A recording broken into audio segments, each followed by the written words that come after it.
टुनटुनी चिड़िया बड़ी ही सावधानी से अपने अंडों का ख्याल रखती है और कुछ दिनों बाद उन 50 अंडों से 50 बच्चे बाहर निकलते हैं।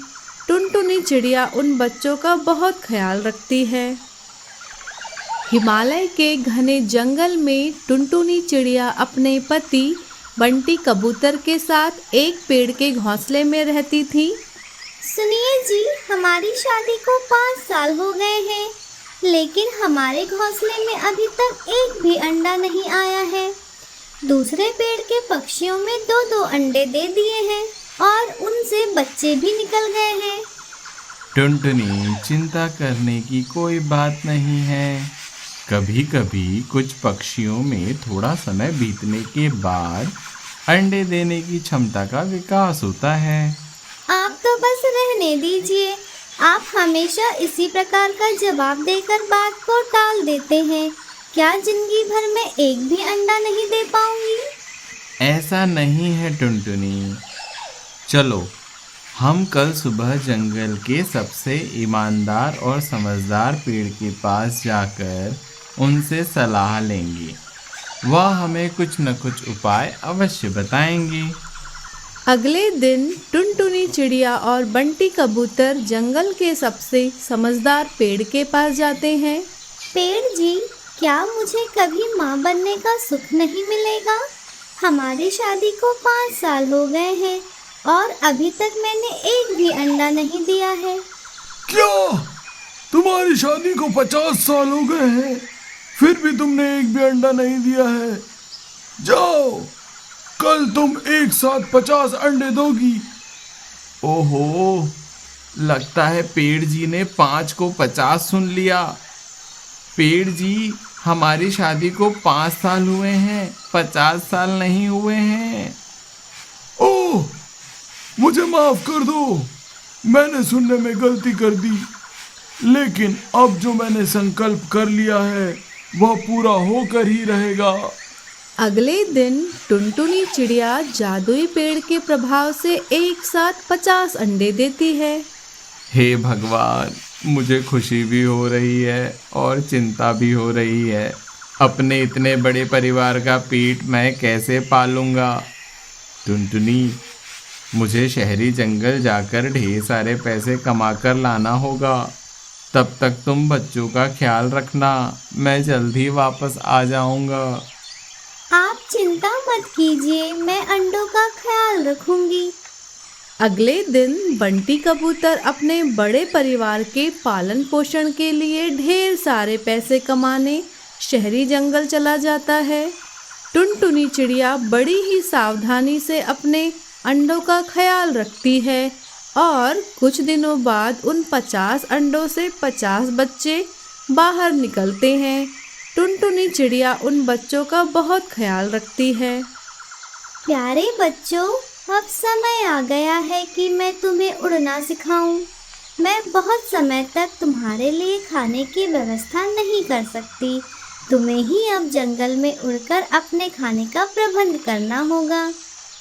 पास के पेड़ से कालू कौवा यह सब देख रहा होता है। बस इसी दिन का तो मुझे इंतजार था कि कब यह भोली भाली चिड़िया अपने मासूम और नादान बच्चों को लेकर निकले और मैं हमला करके इन बच्चों को खा जाऊं। देखो बच्चों, मेरी बात ध्यान से सुनो। एकता में शक्ति होती है। मैं जैसा कहूँगी वैसा करोगे ना? हाँ मम्मी, आप जैसा कहोगी हम वैसा ही करेंगे।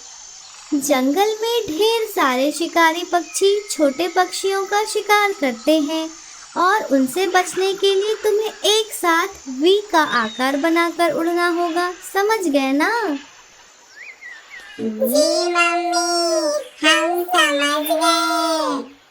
टुनटुनी चिड़िया अपने बच्चों के साथ उड़ना शुरू करती है, लेकिन अचानक कालू कौवा पीछे से हमला करने आ जाता है। मैं एक एक करके पीछे से सारे बच्चों को खा जाऊंगा और यह चिड़िया देखते ही रह जाएगी। जैसे तैसे टुनटुनी चिड़िया अपने 50 बच्चों को कालू कौवे के हमले से जान बचाकर वहां से भाग जाती है। अगले दिन टुनटुनी चिड़िया पेड़ के पास मदद के लिए जाती है। पेड़ जी, उस कालू कौवे से अपने बच्चों को बचाने का मुझे कोई उपाय बताइए। जंगल के शिकारी पक्षियों से तुम्हें खुद अपने बच्चों को बचाना होगा और बच्चों को भी शिकारी पक्षियों से बचने का उपाय खुद ढूंढना होगा। इसमें मैं कुछ नहीं कर सकता। ठीक है पेड़ जी, मैं समझ गई। बहुत बहुत धन्यवाद। टुनटुनी चिड़िया वहां से चली जाती है। अगले दिन खुले मैदान में टुनटुनी चिड़िया अपने बच्चों को शिकारी पक्षियों से बचने का दूसरा उपाय बताती है। थोड़ी देर बाद टुनटुनी चिड़िया अपने 50 बच्चों के साथ उड़कर खाने की खोज में निकल पड़ती है। अचानक वहां कालू कौवा फिर से हमला करने आ जाता है। कल तो तुम मुझसे बच गए, लेकिन आज तुम्हें मुझसे कोई नहीं बचा पाएगा। टुनटुनी चिड़िया के 50 बच्चे उड़ते उड़ते कालू कौवे के चारों ओर जोर जोर से उड़ना शुरू कर देते हैं। 50 पक्षियों के गोलाई में उड़ने के कारण वहाँ छोटा सा बवंडर बन जाता है, जो कि कालू कौवे को अपने चंगुल में फंसा लेता है और जमीन पर पटक देता है। इस प्रकार टुनटुनी चिड़िया और उसके 50 बच्चे जंगल में शिकारी पक्षियों से बचने का उपाय ढूंढ लेते हैं और खुशी खुशी रहने लगते हैं। काश मेरी मम्मी ने भी मुझे इतना अच्छा सिखाया होता तो मुझे आज खाने के लाले नहीं पड़ते। मम्मी। सुंदरपुर के जंगल में एक बहुत ही लालची कौवा रहता था। वह लालची कौवा बहुत बड़ा जमींदार था और वह अकेले ही अपने घोंसले में रहता था। उसी जंगल में टुनटुनी चिड़िया, बंटी कबूतर और तोता, 3 गरीब पक्षी भी रहते थे। वह कालू कौवे की जमीन पर मजदूरी करके अपना जीवन चलाते थे। एक दिन जब तीनों कालू कौवे की जमीन पर खेती कर रहे थे, तब कालू वहां आता है। यहाँ खेत के बीच में पेड़ कहाँ से आ गया है? इस पेड़ के कारण मेरी पैदावार कम हो जाएगी। अभी तो मैं जा रहा हूँ, कल सुबह जब मैं आऊँ तो यहाँ पेड़ मुझे कटा हुआ मिलना चाहिए। मालिक, आपके पास तो इतनी सारी जमीन नहीं है, इस पेड़ को मत कटवाइए। अरे ओ गरीब चिड़िया, छोटा मुंह बड़ी बात करती है। जितना मैं कह रहा हूँ उतना करो। जी कालू जी, आज शाम तक पेड़ कट जाएगा, आप चिंता मत कीजिए। ऐसा कहकर कालू वहां से चला जाता है। अरे भैया, इसके लालच का घड़ा बहुत जल्दी भरने वाला है। इसका बस चले तो यह पूरे जंगल के पेड़ कटवा दे और सारे पक्षियों को वहां खेती करवाए। जैसे ही बंटी कबूतर और तोता पेड़ काटने जाते हैं, टुनटुनी चिड़िया उन्हें रोक देती है।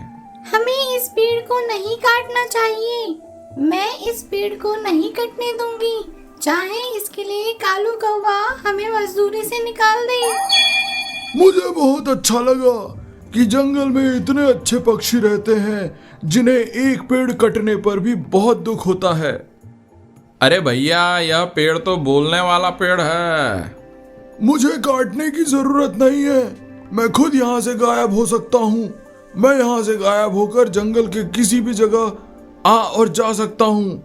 लेकिन चिड़िया बहन, तुम बहुत नेक दिल हो, कभी जरूरत पड़े तो मुझे याद कर लेना, मैं वहां तुरंत आ जाऊंगा। यह कहकर पेड़ गायब हो जाता है। अगले ही दिन जंगल में जोर जोर से हवा चलने लगती है और उस हवा के साथ बहुत दूर से बड़े ही अजीबोगरीब कीड़े जंगल में आ जाते हैं। नए नए जंगल में आओ और लकड़ी लकड़ी खाओ। नए नए जंगल में आओ और लकड़ी लकड़ी खाओ। वह अजीबोगरीब कीड़े जंगल की सूखी लकड़ियों से बने घोंसले पर जा जाकर उन्हें खाने लगते हैं और सारे घोंसले लकड़ी के ही बने होते हैं। तो बंटी कबूतर, रानी चिड़िया और जितने भी पक्षी उस जंगल में थे, धीरे धीरे करके उनके घोंसले को वो कीड़े खाने लगते हैं। कुछ ही समय बाद बंटी कबूतर, रानी चिड़िया और तोता बेघर हो जाते हैं। वह कालू कौवे के पास जाते हैं। मालिक, पता नहीं कहां से अजीबोगरीब कीड़े जंगल में आ गए हैं और उन्होंने हमारे घोंसले को खा लिया है। हम बेघर हो गए हैं, कृपया हमारी मदद कीजिए। जी मालिक, यदि थोड़े पैसे मिल जाए तो हम दूसरा घोंसला बना लेंगे। यहाँ क्या बकवास कर रहे हो? मेरे घोंसले के आसपास तो ऐसे कोई कीड़े नहीं हैं। ओहो, समझ गया। मुझसे पैसे ऐंठने के लिए तुम मुझे बेवकूफ़ बना रहे हो। दफा हो जाओ यहाँ से, मेरे पास तुम्हें देने के लिए पैसे नहीं हैं।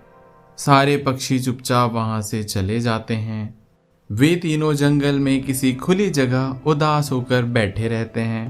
अरे भैया, इस ठंड में हम कैसे रात बिताएंगे? हमारे पास तो घोंसला भी नहीं है। मैं तो 2 ही दिन में मर जाऊंगा। हौसला रखो, ऐसा कुछ नहीं होगा। हौसला रखो, हौसला रखो। तुम्हारे हौसले से हमारा पेट नहीं भरने वाला है। यदि तुम कालू कौवा से उतना पंगा नहीं लेती तो हमें ये दिन नहीं देखना पड़ता। परिस्थिति से समझौता करना सीखो। मैं तो जा रहा हूँ यहाँ से। अरे बंटी भैया, हम भी चल रहे हैं साथ में। जिएंगे साथ में, मरेंगे साथ में।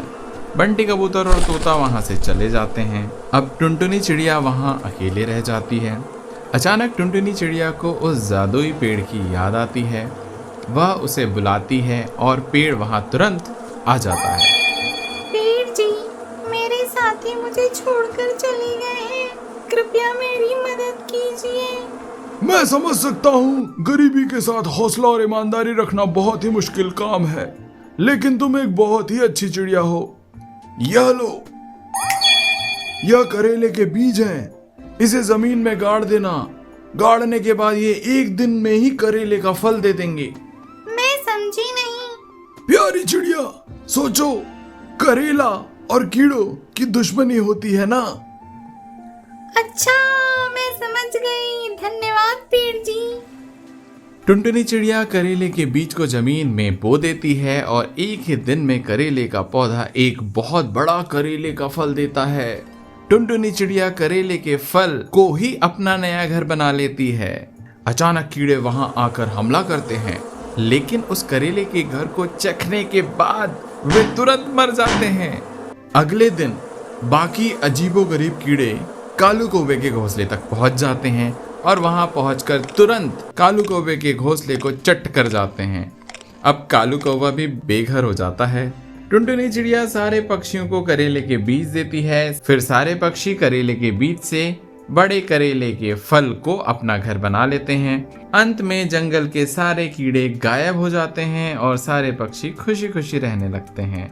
इस कहानी से हमें यह शिक्षा मिलती है कि किसी भी परिस्थिति में दूसरों की मदद करना नहीं भूलना चाहिए। पता नहीं कब कौन काम आ जाए।